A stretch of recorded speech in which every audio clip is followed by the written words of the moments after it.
Text 39. Thus far, I have described this knowledge to you through analytical study.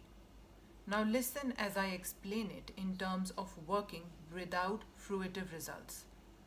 O son of Pritha, when you act in such knowledge, you can free yourself from the bondage of works. According to the Niyukti or the Vedic dictionary, Sankhya means that which describes things in detail, and Sankhya refers to that philosophy which describes the real nature of the soul.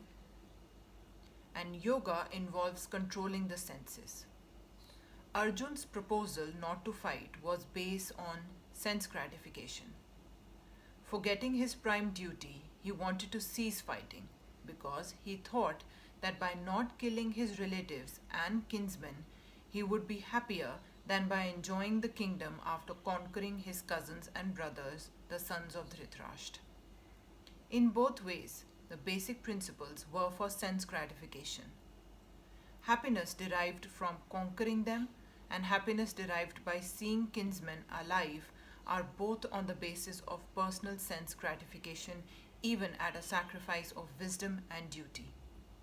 Krishna, therefore, wanted to explain to Arjun that by killing the body of his grandfather, he would not be killing the soul proper, and he explained that all individual persons, including the Lord himself, are eternal individuals.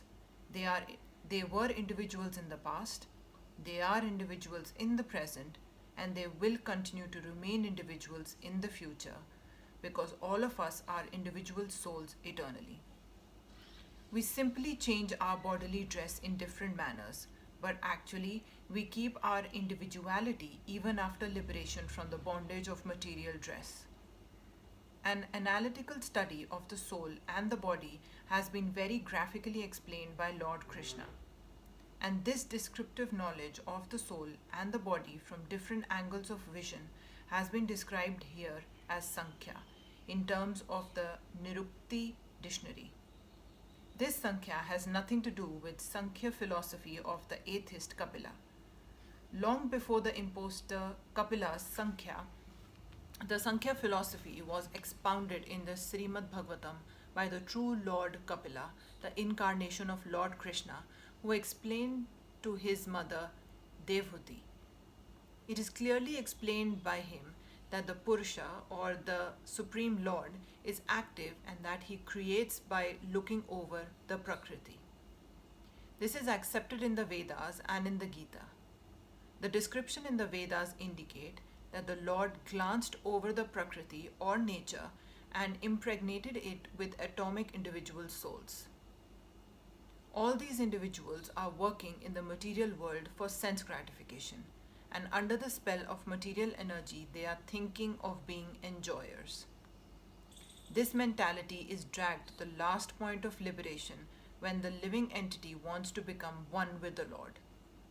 This is the last snare of Maya or sense gratifactory illusion, and it is only after many, many births of such sense gratifactory activities that a great soul surrenders unto Vasudeva, Lord Krishna, thereby fulfilling the search after the ultimate truth. Arjun has already accepted Krishna as his spiritual master by surrendering himself onto him. Consequently, Krishna will now tell him about the working process in Buddhi Yoga or Karma Yoga, or in other words, the practice of devotional service only for the sense gratification of the Lord. This Buddhi Yoga is clearly explained in chapter 10, verse 10, as being direct communion with the Lord, who is sitting as Paramatma in everyone's heart. But such communion does not take place without devotional service. One who is therefore situated in devotional or transcendental loving service to the Lord, or in other words, in Krishna consciousness, attains to this stage of Buddhi Yoga by the special grace of the Lord. The Lord says, therefore, that only to those who are always engaged in devotional service out of transcendental love does he award the pure knowledge of devotion in love. In that way, the devotee can reach him easily in the ever blissful kingdom of God. Thus, the Buddhi Yoga mentioned in this verse is the devotional service of the Lord. And the word Sankhya mentioned herein has nothing to do with the atheistic Sankhya Yoga enunciated by the impostor Kapila. One should not, therefore, misunderstand that the Sankhya Yoga mentioned herein has any connection with the atheistic Sankhya. Nor did that philosophy have any influence during that time, nor would Lord Krishna care to mention such godless philosophical speculations. Real Sankhya philosophy is described by Lord Kapila in the Srimad Bhagavatam, but even that Sankhya has nothing to do with the current topics. Here, Sankhya means analytical description of the body and the soul. Lord Krishna made an analytical description of the soul just to bring Arjun to the point of Buddhi Yoga or Bhakti Yoga. Therefore, Lord Krishna's Sankhya and Lord Kapila's Sankhya, as described in the Bhagavatam, are one and the same. They are all Bhakti Yoga.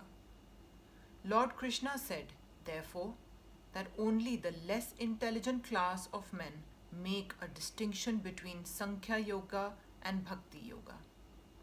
Of course, atheistic Sankhya Yoga has nothing to do with Bhakti Yoga, yet the unintelligent claim that the atheistic Sankhya Yoga is referred to in the Bhagavad Gita. One should therefore understand that Buddhi Yoga means to work in Krishna consciousness, in the full bliss and knowledge of devotional service. One who works for the satisfaction of the Lord only, however difficult such work may be, is working under the principles of Buddhi Yoga and finds himself always in transcendental bliss.